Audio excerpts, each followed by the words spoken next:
Hello and welcome to the final, very sad, video of the Masters lot coverage. I am Lucky Sixes and this is MattyP. Hey, Lucky Sixes, how are you, man? How you doing tonight? Yeah, really good, really good. I saved my introduction for you in the last live stream, so that's all gone, and it's moved on to you. So it's Well, dude, but I mean, how long's it even been? 4 or 5 weeks? It seems like a lifetime. yeah, it Hasn't it feels just like been forever, doesn't amazing? it? Yeah, absolutely. I can't believe it's coming to an end, though, mate. I What are we know, going to do with our I time? know, very sad. Yeah, I'll have to. I don't know, actually play maybe a thing, but I'm not sure. But yeah, No, no, well, it's been great. it's been amazing. I've been absolutely stoked to be involved with it. So thank you very much, Lucky Sixes. No, And thank like you. I said on the live stream, I on behalf of the Ninth Age Sphere, kudos to you, buddy. Kudos. And to you, stay oh and to you. stay on script, you're also very good looking. Thank you. That's it. That's the ongoing thing. That's what we need to all remember. But speaking of good-looking people, tenuously, Yeah, um, absolutely. we welcome our guests, and we have.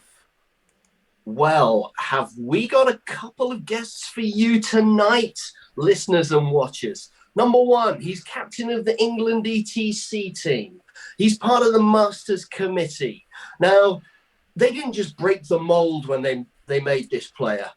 They burned the factory down and shot everyone who'd ever worked there as well, because we are in the presence of true greatness tonight. That's right. We've got Amit Hindocha with us. How are you, buddy? Welcome Yeah, to the very show. good, thank you. How are you? We're absolutely stoked to have you on board as well. So, have you been watching the coverage? Have you been? I think I've watched all bar one video so far. Well, and you've obviously been running the Masters event, so you've been keeping a beady eye on the players. Has there been any naughty shenanigans? Have you had to take your detention book out? There was one instance of a player slightly misplaying a rule to their advantage. It was nipped in the bud very quickly, but all 16 players behaved themselves and they made it easy. Is it true that this is the easiest tournament to TO on the circuit? So this is the fourth event I've ever TO'd, the first UB one, and this has been the easiest, yeah, by a long stretch. Yeah. Well, you'd like to think they all know the rules for a kickoff. You'd be surprised.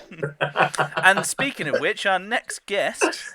Yeah, it's just, well, I've done so many intros for this guy that actually, I could just say, here he is, but I'm not going to, of course, because they simply don't make them like this anymore. There were people out there who said it couldn't be done. There were people out there who said it shouldn't be done. But you know what? He did it anyway. And when he turned his highborn elves around and smashed them straight into Mikey's Vampire Covenant last Monday night, frankly, I haven't been that excited since Theoden led the Rohirrim across the plains of Pelennor outside Minas Tirith. Get on your knees and worship the might that is Craig the Master Johnson. Welcome to the show, mate. How are you? Yeah, good. I've actually spent the week trying to pick which of your intros is my new ringtone, and that's just added a whole new one. So, that might be the ringtone. Yeah. Well, you know what? It was remarkable. I was telling my 13-year-old daughter about the final two games as I was driving up the motorway with her yesterday. And she was absolutely rapt by my story. And I'm not even joking. She was genuine. I said, Mikey comes in and he cast Glory Gold. It was so exciting. And on the other table, been on the Vermin team and went through the Chosen Lord. Mate, I take my hat off to you. The way you spun that on a sixpence, quite something. So bravo. Cheers. It was far from guaranteed. And I genuinely think Jack had one hand on the Masters Trophy for about 3 hours. And it was only the last 30 minutes where it sort of, turned around a bit. So, yeah, a nail-biting finale, which is what you guys wanted. Well, absolutely. We were very lucky with the coverage. I think what you're saying that he did five charges round two. I think before you'd even moved one of your models. So it was he was very keen to get stuck in and stuff. But yeah, it was the two matches actually were very interesting to watch for us because yours was very cagey and standoffish to start off with, and sort of a lot of manoeuvring and everything like that. Whereas they just went full pelt into each other. So it's sort of kind of, and then by the time they'd finished, we were able to get to you when it did seem like you'd turned a switch. it very much felt like Test cricket versus T20, right? In that, if you're a T20 fan, you probably enjoyed Jack versus Trent. If you're a Test fan, me and Mikey was probably a bit more for you, but yeah. Yeah, it was. Yeah. If you want to go with that analogy, I mean, yeah, we opened up with sort of Butler and Coley on the on the Jack Trent table, but it was a little bit of a classic sort of opening between. It was like watching Trescothick and Cook on a nice slow pitch back in the day. It was lovely. It was wonderful to watch, but you needed to be a connoisseur. Yeah, and of course after it, all the points were counted, and congratulations, Mr. Craig Johnson, you are crowned the master of 2021 season. Thank you very much. Hard work, but yeah, means as I said previously, it means I don't have to post the shield, so that's nice. Actually, speaking of that, I was lucky enough to get a sneaky secret picture of you accepting the shield this year, which I'm glad. I mean, we've got to talk about those social distancing. Otherwise, it's very, very good. And of course, spoiler, that isn't real for anybody. But yes, no, well done. That's double master, right? Double 9-page master, yeah, triple master if I count all of them. Okay.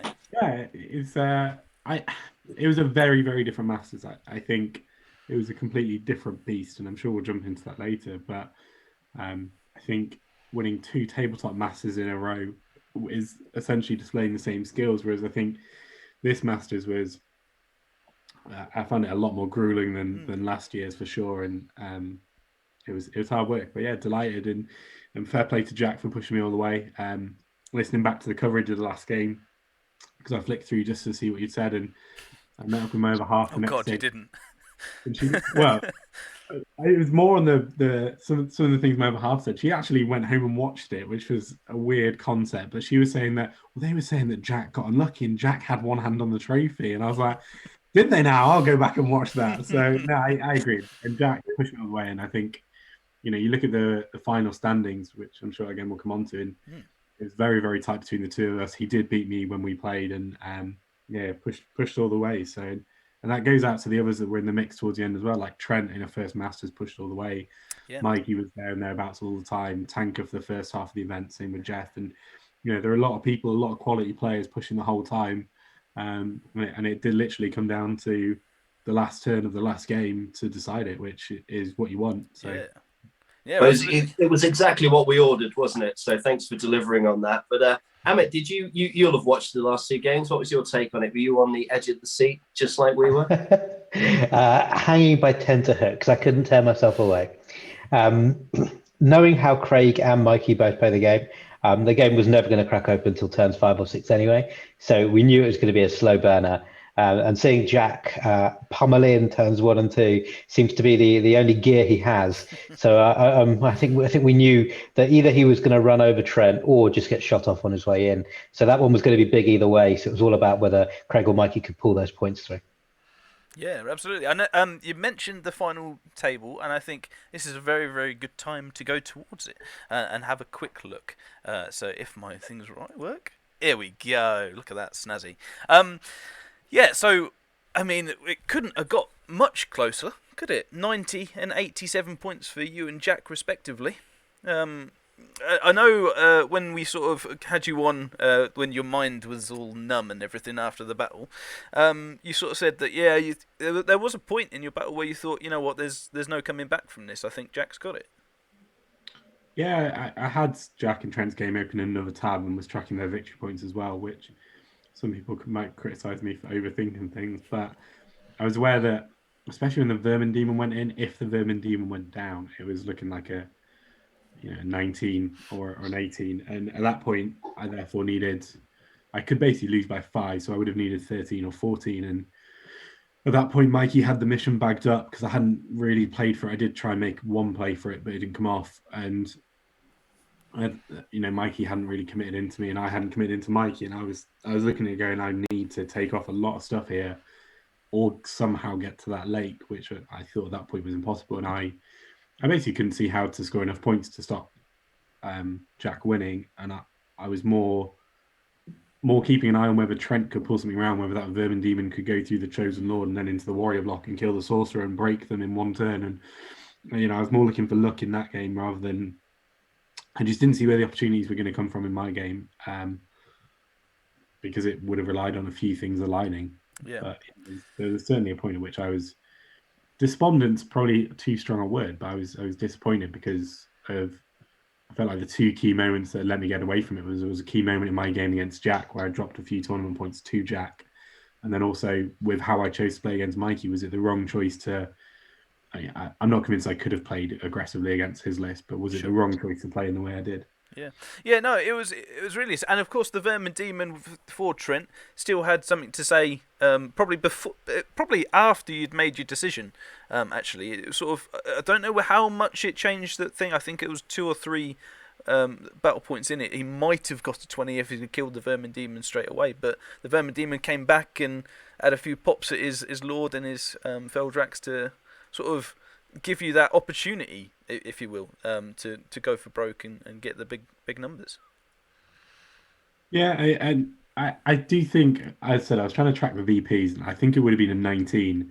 But even at that point, that means I need a 14 to stay ahead because I was always going to be behind on VPs. That was never really up for discussion.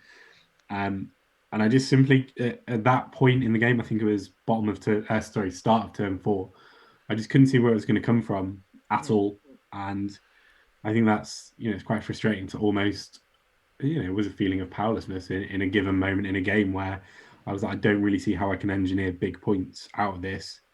So I just had to, it was Mikey's go at that point. I was trying to work out a plan to put myself in a position to get some more points and hope that Trent dragged it back a bit, which is quite tricky when you're playing what is quite a finesse army, and you can't really just shove it all forward and go, maybe I'll win, because I effectively couldn't be combo charged by Mikey's army, and therefore was trying to engineer an opening. As you were pulling back, I noticed you trapped Mikey's army between the sort of the impassable and the edge of the board.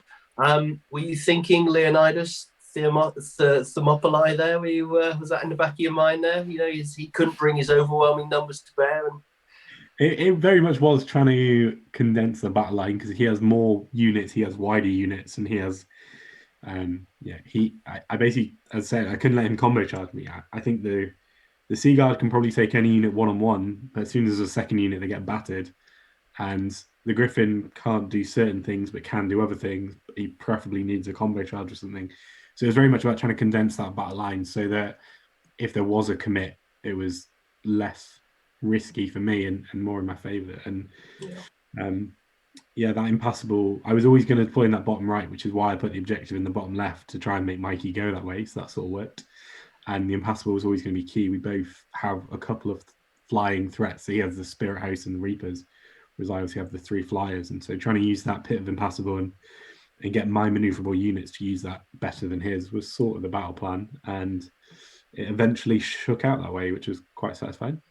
Yeah, man. Yeah, no, definitely. And it was really good to see how the battle changed and what you were doing to start off with, and that was very apparent. I think I remember saying at one point to you, actually, you were fairly comfortable, but then obviously you just needed the points, so you had to change it and go aggressive. And you were lucky enough that Mikey needed a big win anyway, so he had to keep coming at you.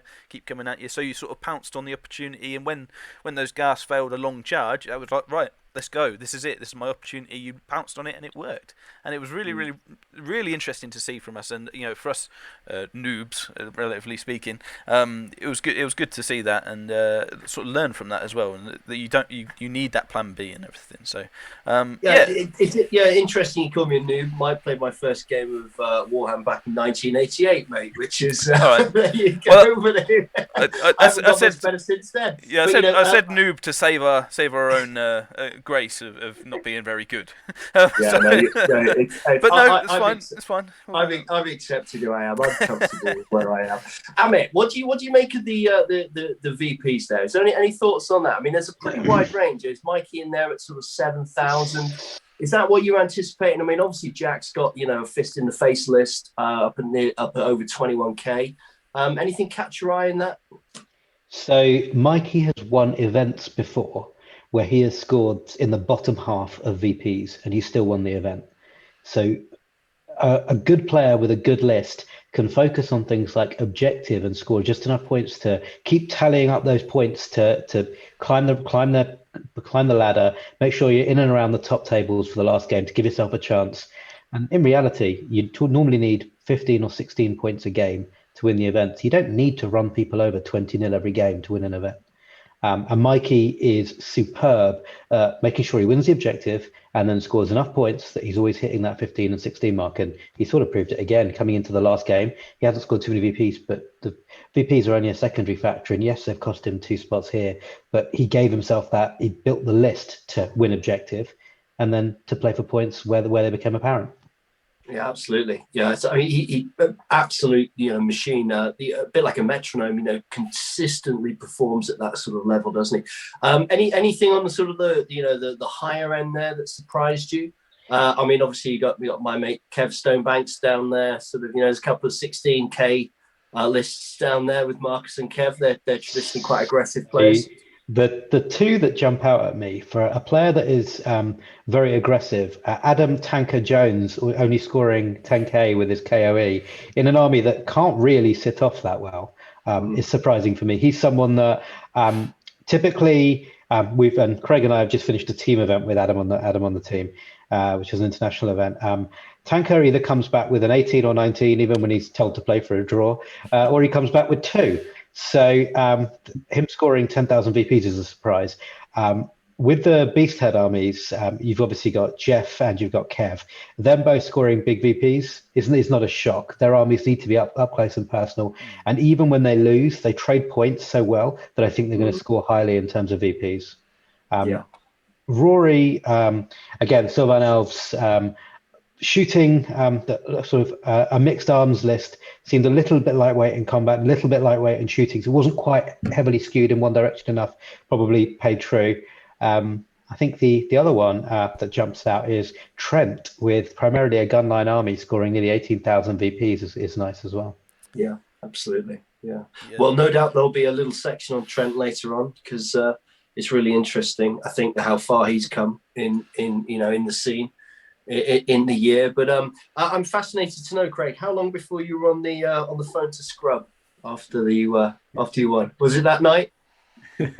No, he goes to bed relatively early, and he's an hour ahead. Obviously, he did message me the next day just to say well done, and I said thanks for the list and thanks for the odd tip or two. So yeah, he's a great lad to chat to, and yeah, he was.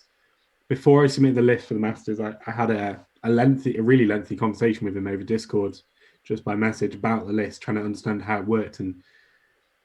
But that was before I decided to take it, and I was trying to ask, like, how does the magic work? How does the list score points? How does it deal with this sort of unit? And he just has a really deep understanding of the list. And then when I told him I was taking it, he said he was happy to look at the matchups and sort of give his initial thoughts in terms of whether they were good, bad, or medium. And then after that, we occasionally chatted after games about my spell selection or my movement. And it's nice to have that feedback from someone that obviously knows the list really intimately. And he could quite easily pick up on my mistakes because he's used the list so much. But I also think a playstyle difference came into it in that from watching him and Furion with it on UB and from discussions with him, he does literally deploy those Seaguard bang center on the line and plays really aggressively with the Seaguard, whereas I don't think I was that brave. And I think part of that comes down to team event versus singles event. I think that High Elf list as a team list is pretty spot on.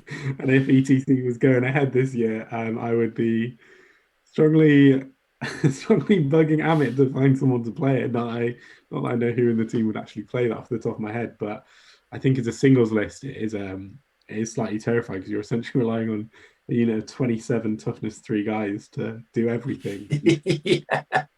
Yeah. I mean, you look at it. I mean, I remember when you first submitted it, and everyone was anticipating you taking either beasts or vermin, and you sent it in, and I saw it, and I just thought he's going to get run over, but evidently not.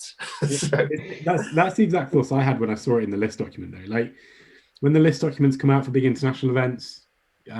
I mean, primarily the 9th Age Forum sorts them by race. So, I tend to drop into the Beastheads Forum, the Vermin Swarm Forum, and see the list archetypes that have come out since then, see any patterns, see anything new that's come out.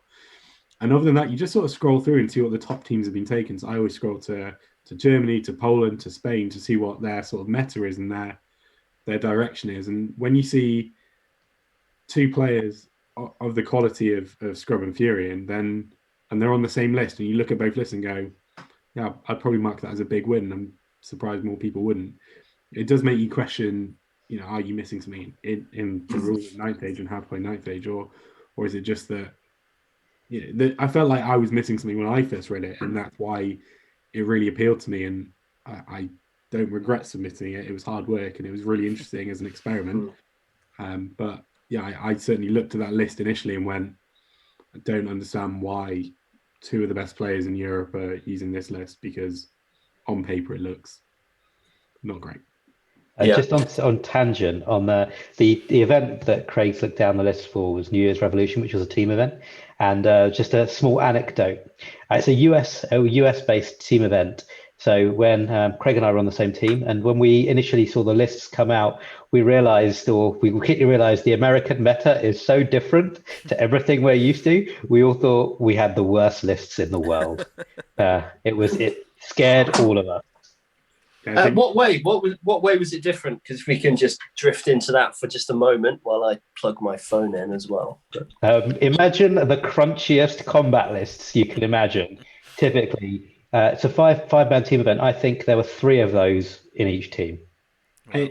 Our meta is quite. This isn't me disreputing other metas. Our meta is quite finesse a lot of the time between the very top players, and you don't really. Trent and Jack are 2 great counters to this, in that they did both bring Smash lists. I think if you look at, so for example, me and Colin was never going to be a Smash match if we played. Yeah. And I think the UK is almost, for a long time, was obsessed with the avoidance meta, and that stuck around even to now. Yeah. And we've not really adapted. Well, some players have adapted into the Smash meta, and when you have a heavy Smash meta, other metas will start to crop up. And I could talk about meta for quite a while. And I agree with Amit that when we were looking through the lists, we got drawn against teams, and we were just looking at scoring sheets that were like, so Tank with his Warriors doesn't want to play 3 of the lists. Amit with his Demons doesn't want to play 2 of them. Me with my Vermin Swarm, I don't want to play 3 of them. Colin with Infernal Dwarfs doesn't want to play 4 of them. And then Hugh with Dread Elves was like, oh, people have tooled against Dread Elves. I don't want to. And we were just looking at some pairing sheets going, oh, makes for some upsetting reading, doesn't it, for the pairings team? Well, I mean, changing the subject slightly, looking at that, obviously, I mean, you've mentioned that it was a fairly easy tournament for you to sort of run, and it was quite nice to do. From your point of view, Craig, were all the games? I know there's a lot of intensity with it, and there's a lot of pressure sometimes as well. But were they nice to play? I mean, I touched on this in the post-Masters player interviews, which you can find live on Slam Rap Radio. Yes, you can. Now. Other podcasts are available. Yeah. Better podcasts are available. Very, very lengthy. I touched on this a couple of times in that whenever we were talking about most sporting vote, which we did on pod, everyone was saying that all the games are great. And essentially, to summarize my point, is that the Masters event feels like a community. So when you go to a 40-player event and you've got people from random clubs all over the place, it's great and exciting, but you get people of different mindsets in the games. You get people that are, big fish trying to win at all costs, and you get people that have a perception of that they're really gamey because they're in the ETC team, and you get club players who don't want to get involved in any rules disputes, and you get all these different people, and that's great for an event, but it doesn't feel like a community of like-minded individuals. Whereas at the Masters, there is no win at all costs. No one brings that mentality. People do want to win, but it's not at all costs. Yeah. And so you end up with this community feel. And this is the same for Masters every year, where there's 16 people, they know each other because they've played each other on the tabletop all year. Yeah. There's all the build-up towards the event, and there's always build-up towards the Masters. And so they start chatting about lists, a bit of smack talk, a bit of internal chat. And by the time people betting that they'll roll a dice to choose an army, that sort of stupid thing. The event, and everyone's there with the right spirit. I've had issues at other events, and the only the only two events where I can guarantee there will be no issue, which sounds really different to what people I think would expect if they were a new player and they're like, oh, the Masters sounds really intense and win at all costs. The only two events where I can guarantee I will not have an issue in a game is Masters and the Ashes game at ETC. They're the two most competitive games I will play but they are the two games where I can guarantee there'll be no issues because it's, I don't know why, there's just almost a social contract around when it gets to a point of competitiveness, you're like, oh, okay, everyone's actually, there is no ill feeling, there's no malice, there's nothing there. It's an amazing event to be part of. Just to on Craig's point, Craig, I think if you cast our minds back to, I think it was Masters 2015, the back end of 8th was probably the most competitive Masters that most of us can remember. But the Masters 2015 jumps out because just to the community event kind of feel, we all went and played football together afterwards before we went for dinner. 15 out of the 16 players then went with the TO and went out for dinner together, etc., and then for a few drinks. And it was very much a, hey guys, let's do this together, as opposed to people being overly competitive. Yeah. I mean, from memory, I think Haristo ruined it by taking a tower and winning the event. But other than that, it was Masters every year is a highlight. And I think this year that community feel has sort of continued. Like there was a WhatsApp chat set up to communicate between the attendees and the TOs, and another one for those that were doing the coverage. And the chat in there for the last 4 or 5 weeks has been really nice. It's been people, you know, asking questions, smack talking a bit, discussing games, discussing everything. And, you know, that little WhatsApp chat of the 16 of us plus Amit plus James has just been a really nice WhatsApp chat. And, you know, there are other WhatsApp chats that I'm not going to mention that don't get as nice a feeling from it. But the Masters one just feels great. And, you know, everyone knew they were going to play the people in there. And, just a really nice community feel. And I think from the external point of view as well, I mean, I played in the open, the physical open events a couple of times, you know, and the Masters are kind of over there doing their thing. And it's quite intimidating, to be honest. You know, you want to go and watch and you want to be, you know, sort of, you know, to have a bit of a ringside seat. But, you know, frankly, it's a bit intimidating. And so, you know, this has been a great opportunity for the, you know, the has-beens and the you know, the might-bees and the also-rans to have a sort of, you know, a real sort of ringside seat to this. And, you know, obviously being directly into some games has been great. So I was surprised at the genuinely pleasant nature under which it was played. And I think that's a reflection of the players as much as anything. But I think you're absolutely right. I think that your average run-of-the-mill tournament is probably more cutthroat than the Masters, which is actually a really nice state of affairs. So bravo to all concerned, I'd say. Yeah, too. I mean, just thinking about it. So these are all top table players effectively. And I'm thinking, and I'm sure Craig can speak to this as well, in 10 years, I don't think I've had a bad game on a top table. Yeah. A UK event? No. Correct. And that's very, very harsh on the international event. There is very, very few people in the whole Warhammer scene that genuinely try and make things difficult.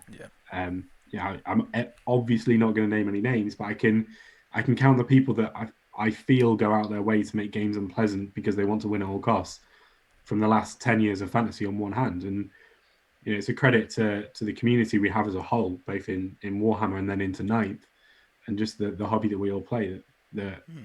Even if you look, for example, at football as a hobby, there are, even in Sunday League football, there are people that are willing to push the limits of what is fair and what is moral. And I don't think as a hobby you really get that in Warhammer. And I think the Masters is sort of the, you know, almost amplifies that. And if one person snuck in one year and decided to start trying things on, I think they'd find out pretty quickly that you don't need to do that. That's not what this hobby is about. It's about having a good time, be that virtually or in real life, and making friends that ultimately will stick around for years to come, and having a good time. You know, if you really want to roll that extra +1 to hit because you decide to get a small advantage, then knock yourself out. It's not going to ultimately go well. Well, sticking with that positive, I believe, Amit, we have a best sports, but so we do. But it's not as clear cut as that.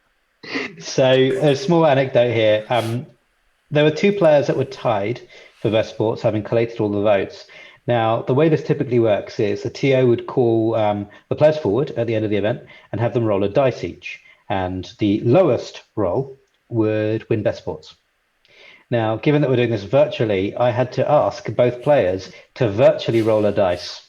Now, I didn't actually ask them to send me proof, but it's best of both weeks, so they both sent me proof anyway. But I think the most amusing thing was one of the people I asked if they had a moment to spare, asked if they were in trouble and if I was going to tell them off for something, which I thought was very amusing, seeing as I have no power over them. But I'm delighted to say that the winner of the Most Sporting for Masters 2021 is the spiciest man alive, Marcus Lake. And of course, this is how he accepted the award. Yeah, no, great. No, as I say, Marcus is, notorious for being spicy, but also, I think the first English Championships I went to, I hadn't spoken to him and then after game 3 he came out with 3 Jaeger bombs. So I think he's one of those guys, and then obviously you just get chatting, and he's a top bloke and well deserved. To that man as well. Absolutely, bravo! Really super chap. Really super chap, and plays the game in the right spirit as well. We did the interview with him before, and a really nice guy. Tells an amusing story as well. And having seen this picture now for the umpteenth time, I now think that's his belt that's sticking out the top of his trousers. For a while, I was convinced it was something else, but now I'm sure it's either that or a bottle of Jaeger. Yeah.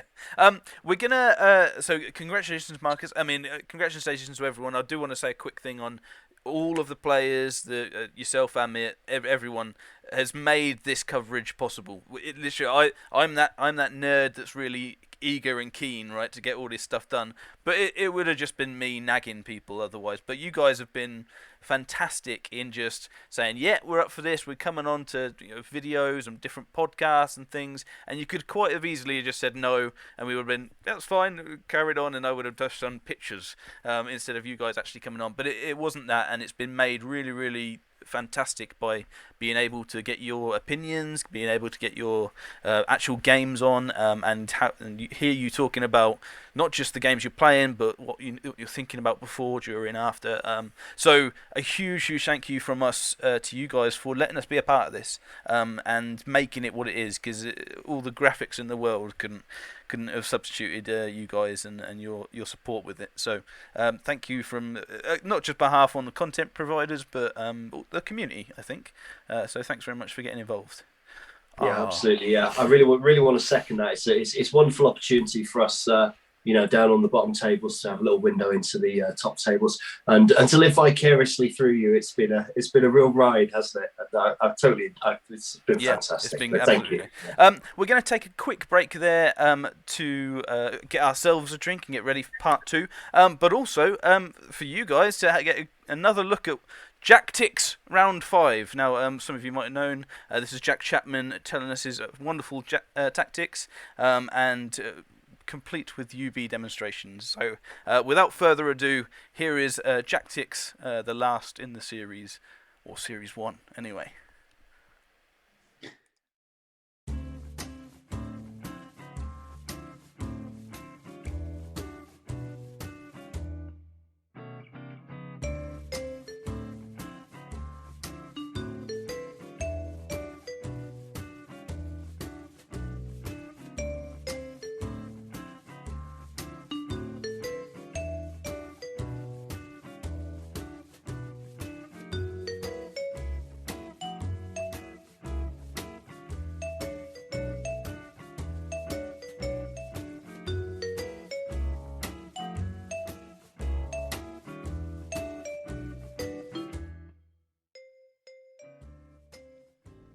Welcome back to Jack's Tactics.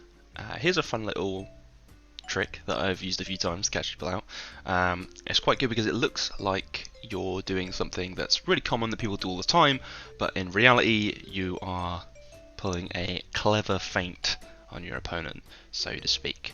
So in this case, let's say we have a mirror match. It doesn't actually have to be a mirror match, it just might be two similar units. But whoever charges first is going to win. So there's two ways we can go about this. So the common way that this would be done is that you would chaff sort of like this, using your Shadow Wardens. Your opponent would you would go up to just over 12 inches away, so your opponent cannot get an over on you. you would charge, get rid of this unit, and then you could go for the charge. Obviously there is a risk there, but yeah, everyone tends to see that one coming, basically. So what you can do is, if I just move this unit back a little bit more, there we go. So what you can do is, if you chaff like this, your opponent charges you, because the problem with this is everyone sees this coming, is so a lot of the time they will not charge with this unit, they might move back or something else, and then charge with something else. Or they'll charge them out of the way, and then charge into something else, or something like that. But what you can do is, your opponent will charge you, and then you flee, which is obviously not normally what you'd expect to do in this situation. Which will put you here. Now, your opponent needs a 12 to get in here, so let's say like a 6 or a 7, make it in. Destroy this unit. Oh dear. Now, your opponent's unit is about to get charged by this other unit, then you will hopefully win this combat with magic and agility buffs, combat res, so on and so forth. So that's a pretty niche trick that you can use to catch people unawares, and they think you're just going for a standard chaff maneuver, but in the end you've just pulled their unit way out of position. So hopefully you can use that one to catch someone out as well. Okay, so until next time.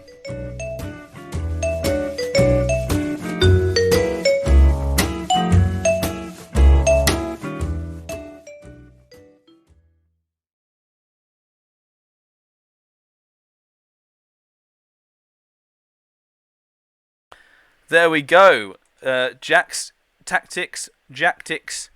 I mean, it's not just a good name; it's a good series as well. Thank you, Jack, for all of those. And he has said that he's working on series 2, so we'll see what he's got for that. And I'm sure the masses will be waiting for more of that. I might even put them on the channel as separate videos, just for people to watch, so they don't have to go through these as well. Just in a couple of games in the Open, I've actually had people do that to me and say they saw it on Jactics. Well, there we go. There we go. Yeah. Infamous now.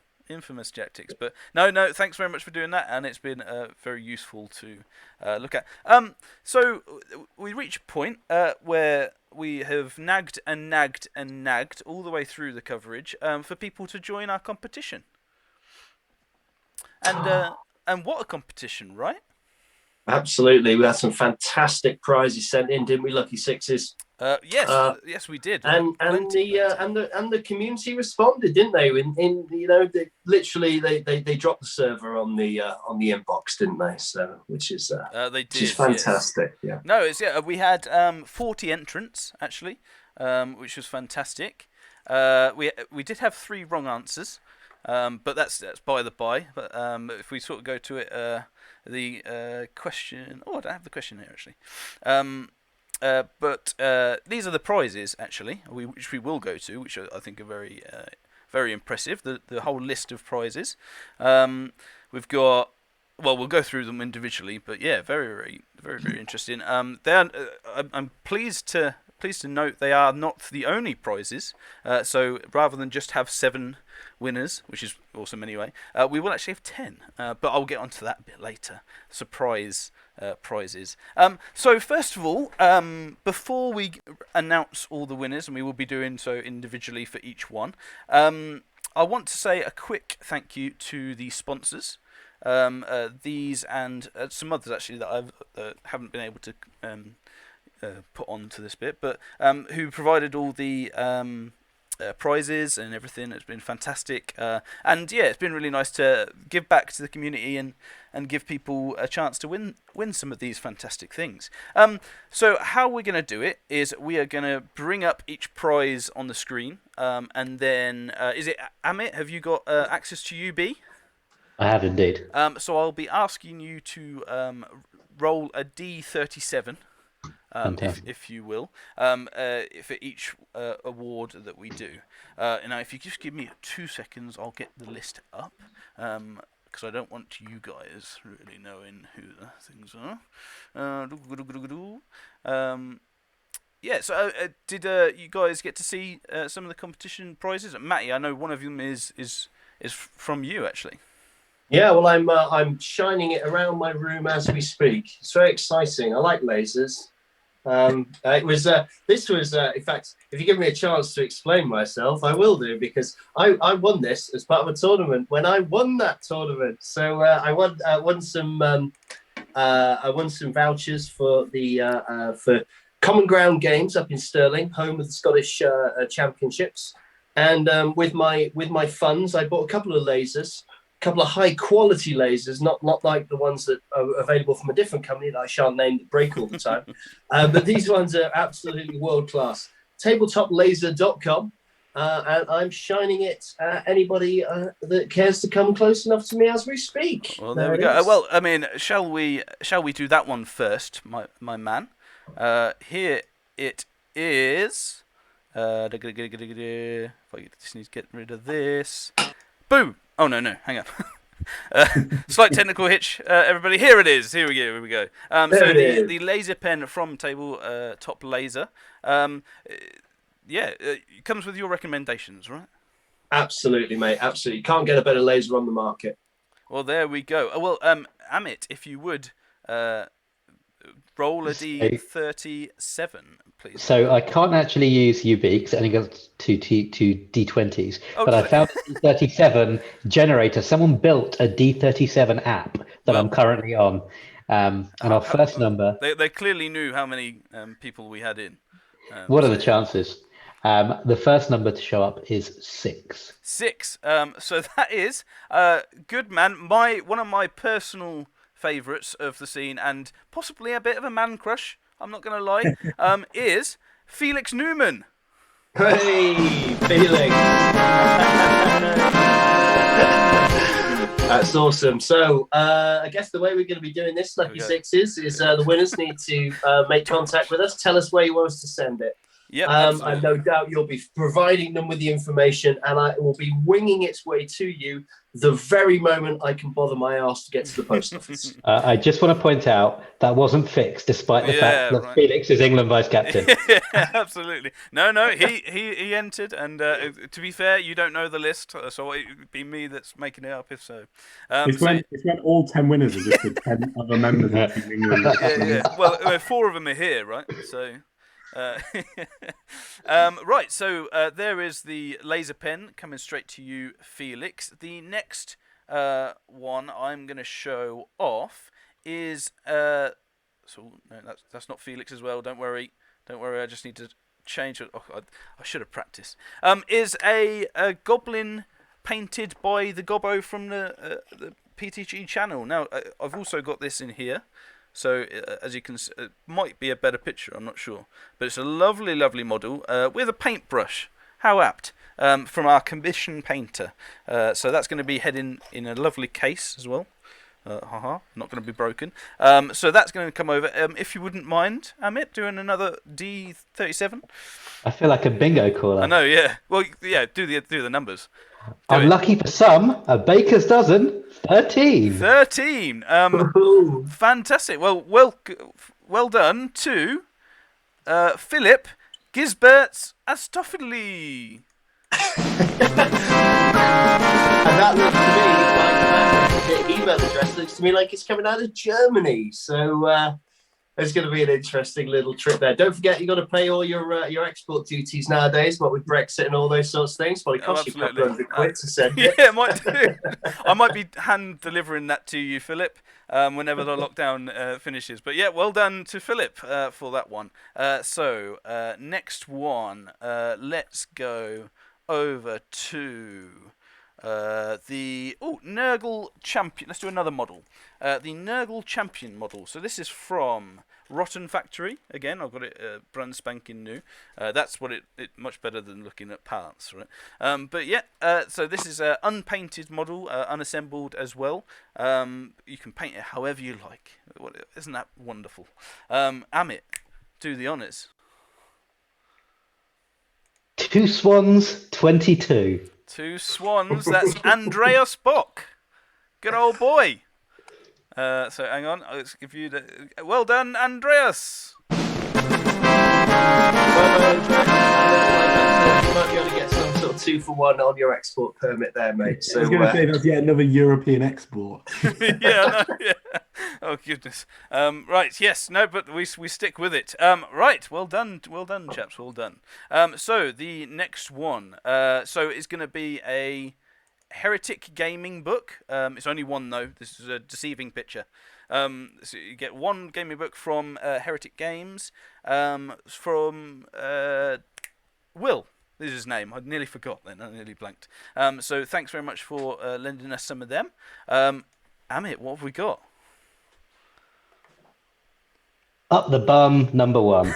There we go. So up the bum is David Blackmore. Well done.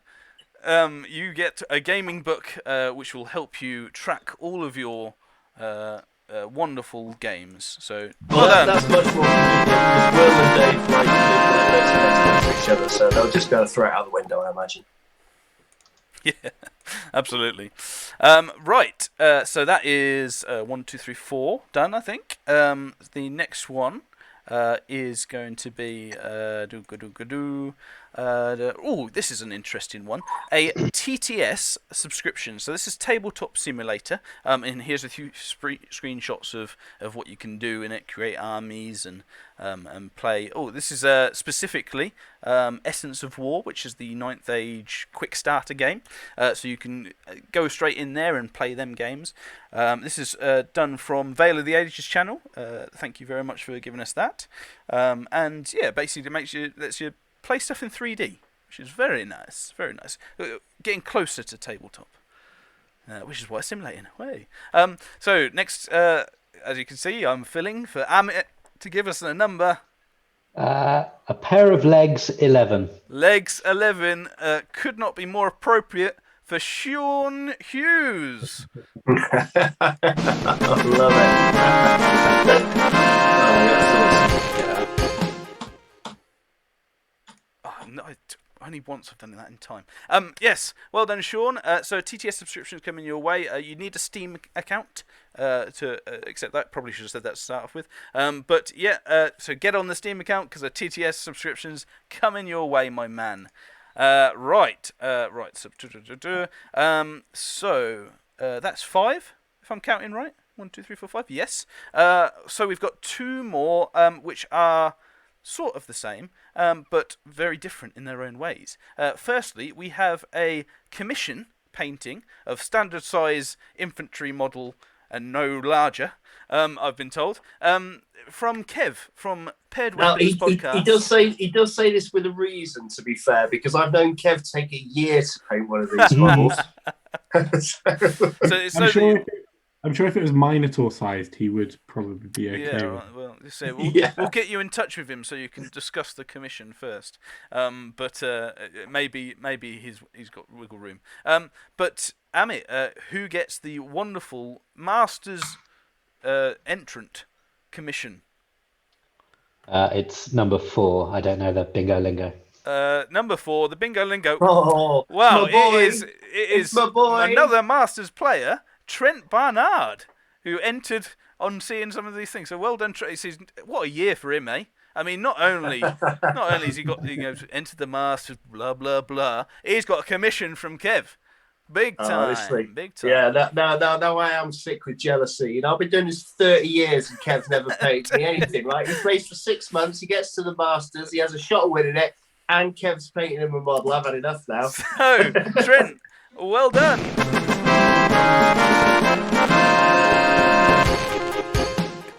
In time. Oh, no. So close. This last one, though, however, will definitely be... so well done, Trent. It is another commission, and it's from the Gobbo. So you've already seen some of his work, but he's willing to do another one just for you. So Kev, who do we? Sorry, not Kev. He's not here. Amit, who do we have for this wonderful prize? It is our Sweet 16. Sweet 16. That is Simon Pushk, which is definitely how you say it. Pushka. Another German, I believe. So Theocrit on forums. So again, we'll try and get in touch with you. But if you see this, get in touch with us. Well done. I've forgotten his name. Also, Simon. We will sit with Simon. Well done, Simon.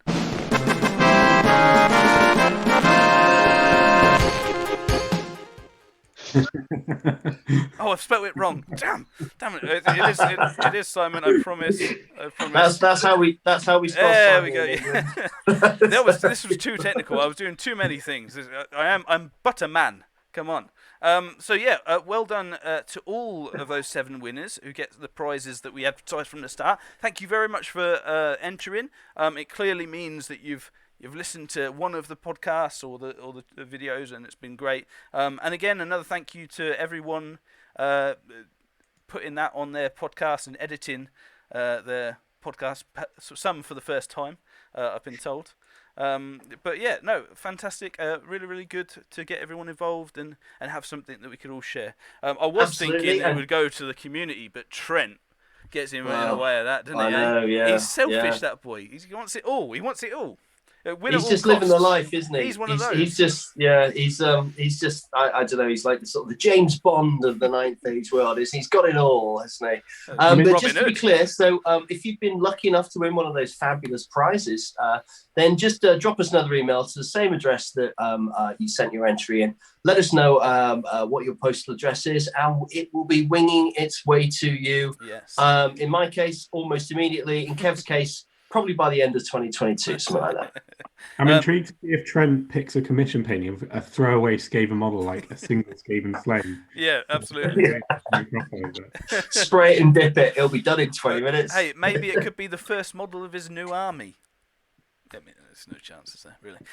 Anyway, as I was saying earlier, we do have a bit of a announcement, which if you'd watched our channel yesterday, you will have seen a few videos. But if it's the first time you've come across our channel, or you haven't seen it for a while, or you're just watching the Master stuff, then this will be a sort of first time announcement for you as well. We at PTG were lucky enough to get in touch from the people at Warhol, who are a new company that have started and have basically trying to not compete, but provide different ways we can play online, especially during this sort of period, which is fantastic. And I have a very, very special trailer here that I want to show you, and I want to get you guys' thoughts as well on this. But do let us know what you think. But essentially, there will be 3 winners getting a subscription to Warhol. Now, what is that, you ask? Well, let's have a look at the trailer.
There we go, guys. Warhol. Well, what a world we live in, Lucky Sixes. You know, technology, it knows no bounds, does it? Absolutely, and it's very much trying to bridge that gap between online and tabletop. Obviously, as we found out actually in the player interviews, there is no competition. It's always tabletop. However, if we're going to play it, it's not a bad way of doing it, is it, guys? What do you think? Stunned into silence was. I mean, as a first trailer, there's some amazing features on that. Amit pointed one out midway through, which is about importing new recruit army list. But Yeah. I'm aware that I'm on a podcast, and all I want to do now is go to the website and have a look. Yeah, absolutely. So, a bit of background to this before we do the competition winners. It's in its alpha stage, so it's being released for alpha playtesting by us. It is public, but it's a select public to start off with, just while they get their servers right. It's very much in the style of UB. So if you've played UB or seen UB, it will be like that in the way you move models and select models. You can recruit. You can import lists direct from New Recruit, and as long as you've got a New Recruit army list, you go straight to this, and it does it within a few seconds of copying and pasting. And yeah, basically there are 3 armies currently, and it's they're due to very much get all of the rest done very soon. You can play with all the other armies right now, but they're not as beautifully. What's the word? Rendered. You got it. Yeah, it's nice to have a pro one. But yes, rendered as those ones you saw there. But yeah, very, very good. If you want to know, what it reminded me of, Lucky Sixes, was it looks a bit like Total War. And let's face it, I've put several years of my life into Total War, so I might as well keep going. Yeah, very much so. I mean, again, if you want to know a lot more about it, myself and HyperG did a review video, which is about half hour long, just going showing off some of the features within it, showing some of the things you can do. But essentially, all that in terms of 9th Age, it's 9th Age specific as well. So it's got all the objectives and deployment zones and everything like that already set up, all the extra counters, all the magic cards and all that things, and as far as I know, the plan is to release that for free to everyone. There will be no cost to it. The costs come in the form of skins and everything as they go along. So for example, there's potential that if you have a flaming breath, one of the dragons will be able to do a action of a flaming breath that you can pay for and things like that. But that's all to come, and it's going to be on our channel a lot more. But more specifically to this, there are 3 winners that are going to get early access to the alpha, to be able to play it and contribute to the playtesting and just have a good time seeing all that stuff. So how good is that, right, guys? I genuinely... I want to hang up on this call. I'll put a good word in. I'll see what we can do. I would legitimately not log into UB again and just use that. Yeah, and I haven't entered my own competition. This is so unfair, Tom. You got to do something about You're this, about the only person that wasn't allowed, mate. So I'm sorry. I draw a line. Trent, almost, I'm going to have a word with, but yeah, no, absolutely. The only issue with it is that currently I play UB on my work laptop, and I don't have a personal laptop, so I can't download anything. Yeah, right. Hang on. So we get to play using that, and I don't have to play you. Bonuses all again, around, right? Yeah. Bonuses. No, fantastic. So yeah, it's a really, really interesting thing. It's come out literally yesterday. Was any announcements? I wasn't allowed to say anything since yesterday, and Matty will testify to that. I've been super quiet and super good. Yeah, he wouldn't even tell me, buddy. No, and that's the thing, yeah. But now we can sing and dance about it, and that's exactly what we're doing. So we've already got some bat reps coming on our channel. So if you want to have looks at bat reps, or as I said, re-look at that trailer or look at some review videos, then you can. That'll be all on our channel as well. But more importantly, there are going to be 3 winners that will get a code to have early access to play it, and if you want, do some play testing and shape the game. I know that we're lucky enough to be able to be in that position as well, so maybe you can as well. So those 3 winners, if you wouldn't mind doing 3 numbers, please. We'll do it one at a time, shall we? We'll do it one at a time. All right, the first one is number 37. 37. Oh, that is Ben Dunford. Ben Dunford, well done.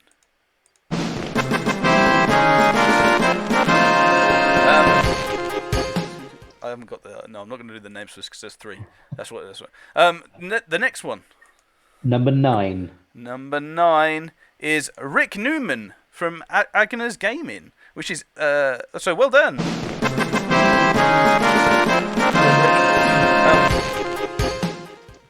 Interestingly enough, he does a lot of TTS stuff as well, so he'll be sort of very up to date with those sorts of things. And the last winner of a code. All right, here we go. Shuffling Number good. 17. 17 is No, it's Irish. No, I'll re-roll. I'll re-roll. You're on the wrong one. No, that's right. So well done, James. Oh, you're on the right one. Sorry. James McDominant. Captain of Irish ETC team and bloody nice all-round chap. Or Irish for short, but yeah. So yeah, that. Congratulations, you three. You will get early access to it. We have some more codes to give away, so I'm sure in the next few weeks we'll be doing some more competitions and things. So stay tuned, I guess, for that. But yeah, definitely more content to come on that, and I personally am very, very excited for to be able to show that off and to get it in the public realm as soon as possible. Right, guys, that sort of leads us to the end of the video. Thank you very much for coming along. I want to first, before we do our goodbyes and send-offs and things, I want to do a big shout out to all the other content providers. As most of you know, this has been a massive collaboration. Craig included, not only doing it all, to agree, a bit selfish as well. But wants every part of it, and very much deserves a lot of credit for what he's done. You can go on the forum to a one-stop shop, I don't know what you could call it, so something like that, a place where all the information and all the videos and all the content is stored for easy access. But if you're already part of these, or you want to check them out on the way you get podcasts and YouTube and things, go along to Sladdenrat, Paired Weapons Podcast, of course, Thundercocks Podcast, Fantasy Wargaming Podcast, and Madgit Radio. Also, during the time that we started this, the whole thing, which was a month ago, to be fair, but we have two new content collaborators that are started. Although the Vale Renegades are, I think they're called I forget what Trent said they were called. The Vale Discussions, etc., or whatever. They are a restarting group, so they used to do a lot of stuff and found an opening for the Masters Open, did a lot of coverage for that, but they've started, and also the Cavalier's Tale, which is another YouTube channel, which is excellent to see some more UK YouTube channels. Yeah, and there's some really nice guys behind that as well. The Vale Renegades, based out of Cardiff, so that'll be Che and Gareth and Trent, obviously up and down there. And I think Ollie, Trent's become and Ollie, yeah, I think, and Ollie as well, Dr. Ollie. I think Trent's become an honorary Welshman with regards to that. And then obviously the Cavalier's Tale, where's the suavest voice in the Ninth Age, absolutely. Wheeler, and the Cavalier's Tale, which is not a podcast, as I erroneously said the other day. It is, of course, a YouTube channel, but I call everything a podcast. So that's all right. That's my get out. Craig, for the first three podcasts of him, kept calling me a podcast, but I'm not bitter in any way. But yeah, no, absolutely, and I say, do check out everybody's content. They've got some fantastic stuff. I mean, if you're into the Masters and you haven't heard all the player interviews and things, go back and check them because they're amazing. But they're running all the time, so make sure you do check. And thank you to everyone for getting involved and, for example, playing the competition to get as many people the chance to win one of the prizes as possible. That's about it, guys. Thank you very much. How's it been? How's it all been for you? Amit first. How's the experience of the Masters and running the most prestigious tournament of the year been? So I sort of fell into it this year. I didn't have the time to play, so I thought best thing I can do is I'll run it. Yeah, man. And it's been really smooth. Thankfully, again. Trent, I've played a couple of times this year, but other than that, I've known most of the players for a number of years, including people like Craig and Mikey for probably 10. So the fact that it's a lot of your friends that are involved makes it very easy. And I've enjoyed it, and it's been a pleasure to be part of it, and the coverage, again, has just been incredible. Oh, great. What about you, Craig? Enjoyed all the aspects, because you've literally been a part of them all. I have, and it'd be remiss of me to say otherwise. For anyone who's considering doing the coverage and playing next year, I would recommend against it, if I'm honest. And playing in a second UB event at the same time. I think one of those would have been enough. And I think doing the USA team event plus Masters plus coverage was perhaps a step too far, and I'm looking forward to having a short break before returning to. Well, I've got a question for you, Craig, with regards to your amazing achievements. Will you be telling your students at school that you are, in fact, the 9th Age champion? Well, there's so much video coverage of him talking. Absolutely not. Surely. And I don't believe you for a second. You say you want some respite, yet you do a whole other series of podcasts with an extra interviews with people. I don't believe you'll take a break for 1 second. But if you do, and you get to review, congratulations, and you would take a deserved break if you do. Yeah, absolutely. Congratulations, Craig, and and a well-deserved break. And also to Amit, thank you very much for organising and running it. There's a lot more that goes on behind the scenes than people realise for these sorts of things. They don't just magically appear. So thank you very much, Amit, for getting stuck into that. What I know has been a busy time for you as well. So thanks a lot, mate. Appreciate it. Pleasure. Yeah, and I've said it 4 times, but this is really it. This is the last video, and that is the end of this video. So it goes without saying, thank you very much, guys, for coming on. It's really appreciated. To say the thanks goes to every guest we'd had, but especially yourselves. And I guess especially you, Craig, after all of that, still managing to come onto this, we do really appreciate it, and thank you very much. So there we have it, Matty. The last video, and what a ride we've been on. Wow, it's been an absolute roller coaster, hasn't it, mate? From the time when I was up to my knees in horse muck, and you rang up and said, "Come on, let's do this," and it's just ballooned on us, hasn't it? And like some sort of leviathan surging from the primordial mist, it's gone way beyond my expectations, and I've just absolutely loved it. I mean, watching my boy Trent just rip the scene a new bit, watching the better half of the podcast, Kev, just qualify and then just go from strength to strength. And then that last night was just absolutely fantastic, wasn't it? So I've really enjoyed every moment of it, and thanks very much, mate. I'm not quite sure what I'm going to do with my time now, to be honest. Yeah, I said, I think perhaps we should play and actually play this 9th Age game people keep talking about, right? Well, do you know what? I think we might have sparked a few things, because I've had a few conversations with people recently who've said, basically, I'm going to qualify for the Masters next year. I'm going to make it, because this has really just blown my lid off. So whatever it was we were trying to do, Lucky Sixes, I think we've only gone and done it. Well, that's it. No, absolutely. And I say it's been amazing to be a part of, and I think I second what you said in that it's gone way past what I thought it could be. I mean, the graphics were on point. I've got to say that. Oh.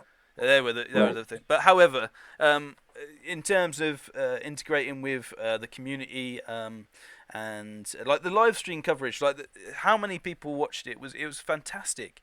Yeah, absolutely. I mean, it's like sort of 400 odd, and since live on the night, like I was saying earlier, mate, when I was telling my daughter about it, and she actually said, what, Dad, I'm gonna actually watch this. So Georgia actually started watching it, and she said halfway through, came down and said, do you know what, Dad? I thought it was gonna be rubbish, but it's actually really good. Oh, well, there so you go. Don't take it from me. Take it from a generation that's been brought up on this stuff. If they think it's good, it's okay. It must have been all right.